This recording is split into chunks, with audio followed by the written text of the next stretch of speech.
So you can definitely use the public education standards as a guide, but it definitely doesn't have to be an absolute. Hey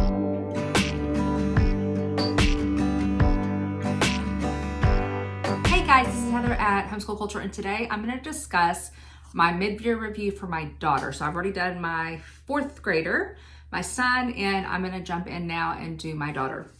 So just like him, I'm not going to go over everything, but I'm going to go over the things that we are, well, not that we're changing anything. I am adding something that was just me forgetting for some reason. Whenever I first started compiling all of her curriculum for the year, I just, for some reason, left this out. So I went ahead and picked that up. So I'll show you that. The big thing I want to talk about today for this mid-year kind of recap is for your high schoolers is making sure that you're looking at your state standard. There's 2 ways to look at this. The first thing is, and it depends on what state you are, so obviously you have to know your law, but here in Texas, we don't necessarily have to do anything the state says in terms of standards. To me, I use it as a guide. Now, I've talked about this before, but just if you don't know, I was a previous high school teacher and a high school counselor. So I'm used to getting kids in the classes they need for graduation. That was part of my job as a counselor. And also completing their transcript, looking over the transcript, making sure they have all their credits, etc. Now, again, here in Texas, for homeschoolers, we are kind of like a private school, and we don't necessarily have to have a certain amount of credits to graduate, or a certain amount of days to go, or hours, or anything like that.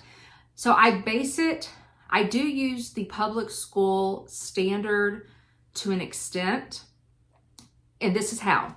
So for instance, for Spanish, we started this Spanish. I think it's a thorough program. It's very thorough, but it's a lot. And so I was talking to another homeschool mom about it. And she was like, yes, that is something that she went to, and she lives here in Texas. She's like, I went to the standards, and in Texas, they're called TEKS, T-E-K-S, in case you live here in Texas.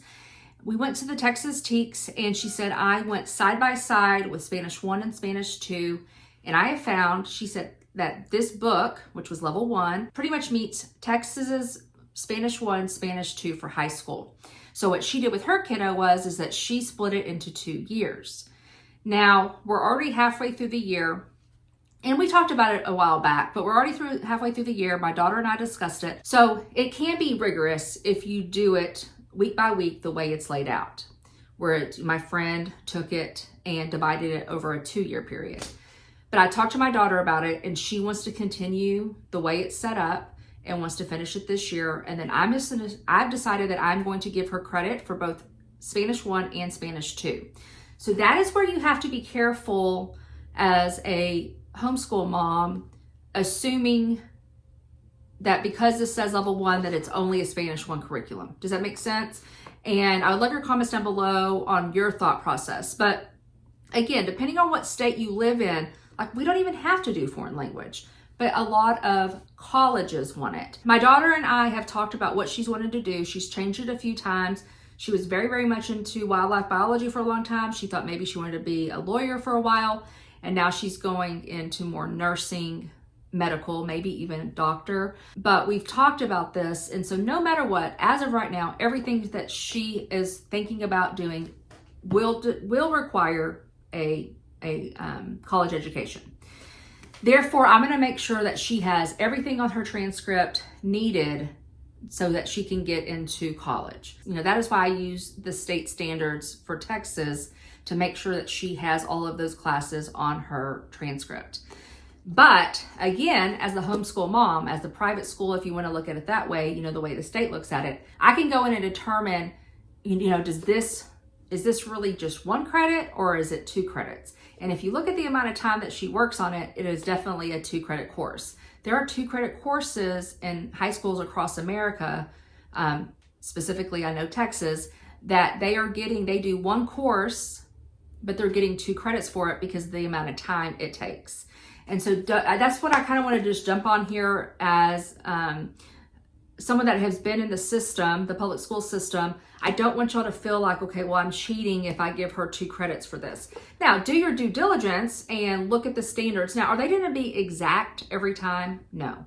But that is for you to determine if you feel comfortable giving your child, 1 or 2 credits, depending on what it is. The same applies for the classic literature, for this is through Sunlight. I love Sunlight. I think it is a very, again, thorough, very, very thorough curriculum. In my opinion, Sunlight takes care of vocabulary for high school, of course, literature and writing.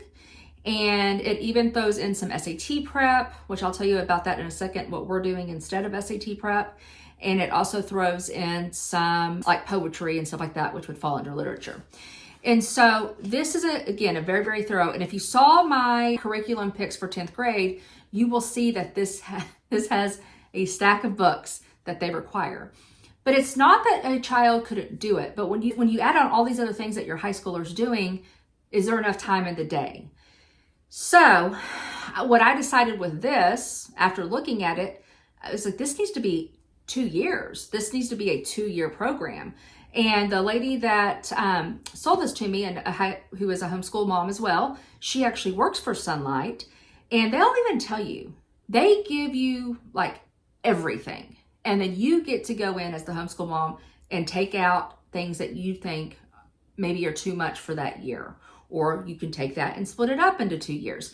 So again, it doesn't mean you have to do, and I know some of you veteran homeschool moms already know this, but maybe some of the new homeschool moms, when you're looking at curriculum and it seems like, wow, that's a lot for my kid to do, it probably is. I would say most curriculums, your child doesn't necessarily have to do everything that's provided. Again, the companies are going above and beyond. And even like, again, in public school, we don't finish it all. We never finish a book. The only exception maybe is mathematics. And so like on Algebra 2, she's absolutely going to do all of it because I don't want her to have holes, right, on anything else. And she does Dr. Shorman's online Algebra 2. So that's a moot point anyways, because she's just following along with Dr. Shorman. And again, if you haven't seen that video, I have a whole video on 10th grade. I'll link it down below on what classes she took. Because again, I'm not going into great detail of everything that she's doing this semester, or excuse me, this school year. This is just kind of a mid-year review. So I will tell you this, everything we're doing, she enjoys it. I will say this on the math and the science, and this is just kind of part of homeschool. We have some kids that are not super strong in math. My daughter actually is a very, I would say, average to above average student in math, but it is her weakest subject. And so it's not something that she feels like she lacks in it because she has to work hard at it. And I just told her, that's just life. There's times that we have to work hard at stuff. It doesn't come easy to you like some other things do. So her only complaint is, I do wish I had a place to go for math and science, and science as well for high school science. Our co-op, she is able to do labs with our co-op. And she values that very, very much because she gets to do, well, first off, hands-on stuff, but she has a teacher in front of her explaining it. When she has a question, she can, ask and things like that. Whereas I outsource math and science for Dr. Shorman, through Dr. Shorman's programs, because I am not a high school math or a high school science teacher. So that's, I guess, I would say if there is a challenge of homeschooling high schoolers, that's what it would be. That definitely doesn't deter us from putting her back in school because, the pros outweigh the cons, and it is something that she can work through. It's just going to be a little bit harder potentially. So those are some of the challenges that she's having with 10th grade this year. It's just harder. And we know that. I don't know if you took how you were in math and science in high school, but it's just harder. It's a lot harder than what it was in middle school and elementary and stuff. And she still enjoys it. And I know she's learning because she's taken the test. For the math, I will say this, for the math for Dr. Shorman's, she does use, she gets like a cheat sheet she's allowed to use for the main test, which I told her she needs to be careful doing that because she does have to take college algebra and they're not going to let her do that. The caveat to that is that if you don't use it, you can count it as an AP course or an honors course. And I think AP because it does put in SAT work as well. And the biology that she's taken, she does not use it. So she can get AP credit for biology. So that's kind of where she's at on those two things. And he talks about that like in the introduction to the classes. And if you're wondering why is she doing chemistry and I talked about this in that other video, but the reason why she's, in case you didn't see it, the reason why she's doing chemistry lab currently is because we're just off a year based on what they're doing. She actually does follow along with Dr. Shorman's labs. You can actually just watch it and not necessarily have to participate hands-on. So she does that with the biology lab because she took biology lab at co-op last year. She'll do the same when she does chemistry next year, but luckily she's getting hands-on chemistry lab this year. I know that's confusing, so my apologies. But again, it's homeschool. We do what we do to make it work for you, right?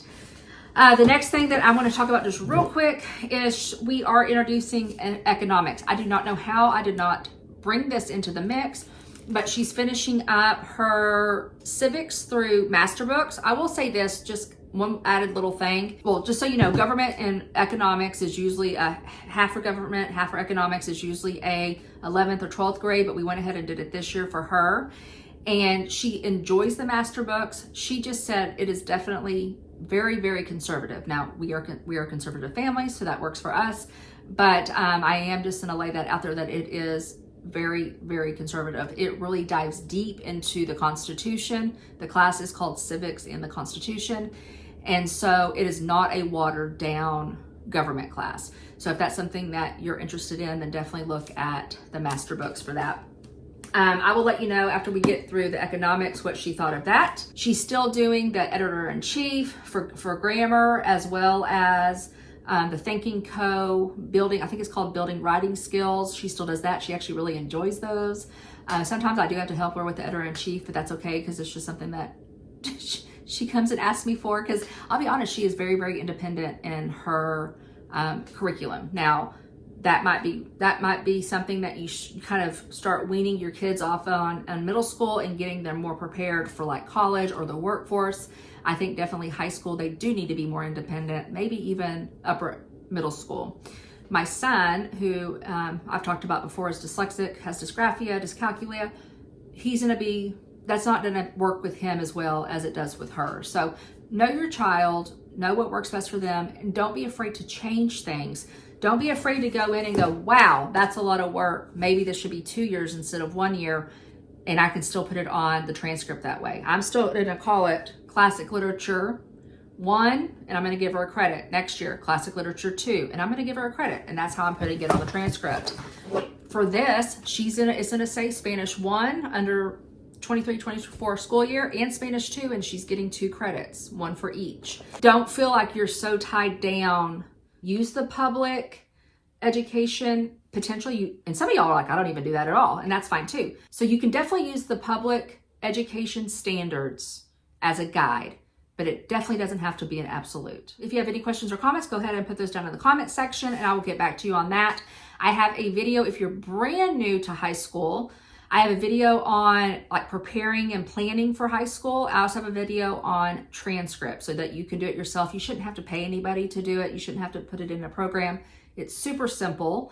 And so I have those 2 videos down below. Plus I will link, in case you missed everything else she's taking, I will link that. I would say definitely do a co-op if you can. Co-ops are great. I would not be able to do this chemistry lab as well as the lady that's doing it because she does have a background in science. She got to take a speech class from a lady who was a communications major in college. And so co-ops are very, very beneficial. Some co-ops are more, some of the co-ops in your area might lean more to like younger kids, and it might be more like nature study and things like that, which I think are fabulous.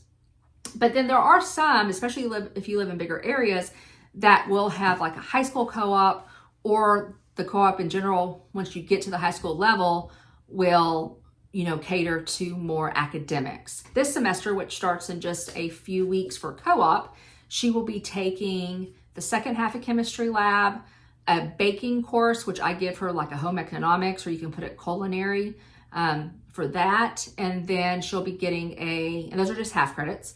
And then she will be taking a natural medicine class, which I will give her a half credit. So those would be like electives. That's another reason why co-op, in my opinion, is beneficial, because you get those electives knocked out as well. Okay, if you have any questions or comments, put those down below. I hope you have a super blessed day and a blessed week. I am going to be doing a homeschool tour or homeschool room tour soon. I have revamped our homeschool space over winter break, and so I will get that out soon as well. On that note, have a great day. Bye-bye.